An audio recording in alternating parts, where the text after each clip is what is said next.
Condolence po sa family. Ako nga po pala si Maricel Rosete na taga Villagamia. Teacher ko si ma'am nung first year high school ako dyan sa San Andres. Ano nga ba yung hindi ko makakalimutan kay ma'am? Siguro yung sasabihin ko na lang yung pinakagrabe na nagawa ko as estudyante ni ma'am. Actually, bobo po talaga ako sa math eh. So, kahit ano pong pag-aaral ko, hindi talaga siya sa akin pumapasok. Hindi kami vibes ng math. Kaya napakaswerte nila Marlo kasi mami nila yung teacher namin sa math pa. Actually, exam namin yun. Kasi panghapon siya eh. Panghapon yung ano namin eh. Nahuli niya akong mag-cheat. Pero kahit nahuli niya akong mag-cheat, hindi niya ako pinahiya.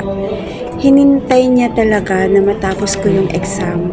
And then sa kanya sinabi sa akin na maiwan ako dun sa classroom niya. And then sinabi niya na, saan ka nahihirapan? Kinakabahan ako pero nagsinungaling pa rin ako. Talagang sinabi kong hindi ako nag-cheat. Pero sabi niya sa akin, open your bag.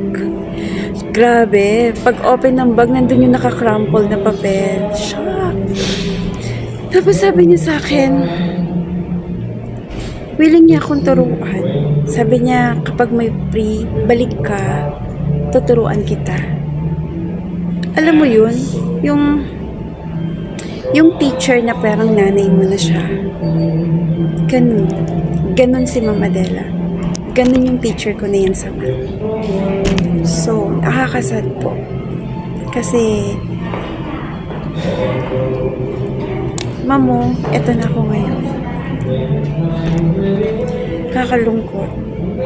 Sana nagkaroon pa ng time or chance na makita mo yung mga estudyante mo kung nasa na sila ngayon.